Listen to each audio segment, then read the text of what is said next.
તો હવે વાત ત્રીજા મુદ્દાની કરીએ। આણંદ જિલ્લાના ઉમરેઠ વિધાનસભા બેઠક પર પેટા ચૂંટણીનો રાજકીય માહોલ ગરમાયો છે।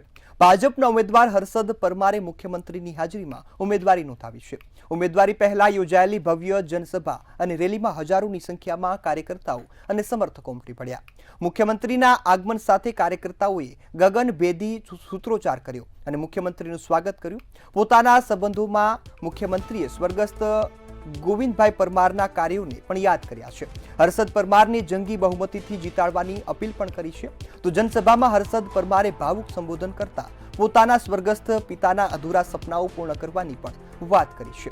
આ સાથે જનતાના આશીર્વાદ પણ માંગ્યા છે। ત્યારે હવે આ પેટા ચૂંટણી વધુ રસપ્રદ બની ગઈ છે, કારણ કે ગુજરાતના મુખ્યમંત્રી પણ આ ચૂંટણી માટે પ્રચારમાં ત્યાં પહોંચ્યા હતા।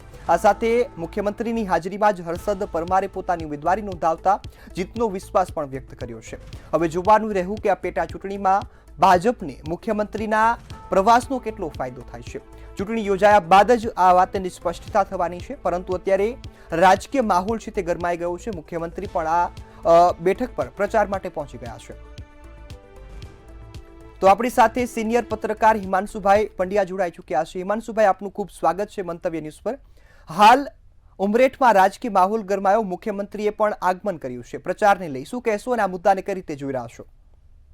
ઉમરેઠ આજે મુખ્યમંત્રીની ઉપસ્થિતિમાં હર્ષદભાઈ પરમારે પોતાનું નામાંકન પત્ર રજૂ કર્યું। તે વખતે જંગી ભીડ એકઠી થઈ, સ્થાનિક નેતાઓ એકત્ર થયા, પરંતુ થોડો બેકમાં જઈએ તો 2017માં ગોવિંદભાઈ પરમાર ત્રિપાખીયો જંગ હતો, એનસીપીના જયંત બોસ્કી હતા, તે વખતે માત્ર 2000 મતે જીતેલા, અને 2022ની ચૂંટણીમાં એનસીપી અને કોંગ્રેસના વચ્ચે સમાધાન થયું। એનસીપીના ઉમેદવાર જયંત બોસ્કી 26,000 મતથી હારી ગયેલા।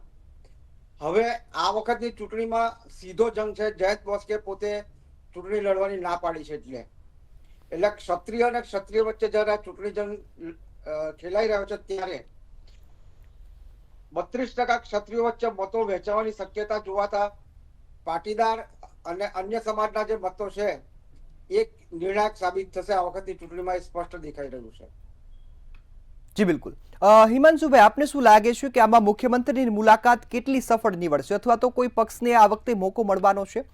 કારણ કે જ્યારે હર્ષદ પરમાર ઉમેદવારી નોંધાવી રહ્યા છે, આ પહેલા તેમના પિતા હતા।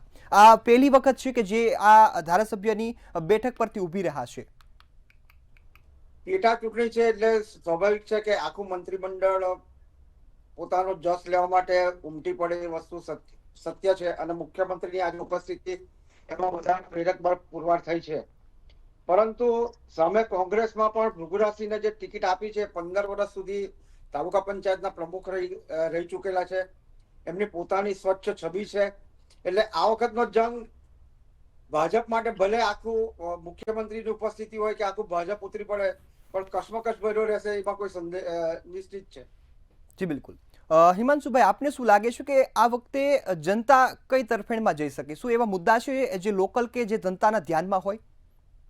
જનતા અત્યારે છેલ્લા ખાડી યુદ્ધના કારણે જે રીતે અસમાનતા વધી ગઈ છે, જે રીતે શાસક પક્ષની અંદર ખાનગી શાસક પક્ષ માટે વિરોધના સૂર ઉઠી રહ્યા છે, એને કોંગ્રેસ એનકેશ કરવામાં ક્યાંક ને ક્યાંક વિફળ જતી હોય, એનો લાભ સીધો લાભ કદાચ ભાજપને મળે તો નવાય નહીં, પરંતુ જનતા પોતે છેલ્લા 30 વર્ષમાં ગુજરાતના શાસનથી કાંઈક ને કાંઈક અંદર ખાને છોપો રોષ છે, એ છોપો રોષ વિસાવદર વાળી અહીંયા ગાડી ના કરે એવી શક્યતાઓ પણ હું જોઈ રહ્યો છું।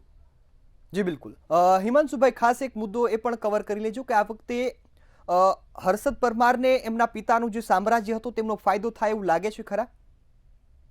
હર્ષદભાઈની ગોવિંદભાઈની પોતાની એક આગવી ઇમેજ હતી, અને એમાં હર્ષદભાઈને એમના ગોવિંદભાઈના નિધનના કારણે સાંત્વના કે એમની હૂંફના કારણે જ ભાજપે ટિકિટ આપી છે, પરંતુ મને નથી લાગતું કે એનો બેનિફિટ હર્ષદભાઈને મળી શકે એમ છે। જી બિલકુલ। હિમાંશુભાઈ અમારી સાથે જોડાયા, ખૂબ સરસ રીતે આપે માહિતી આપી, બદલ આપનો ખૂબ ખૂબ આભાર।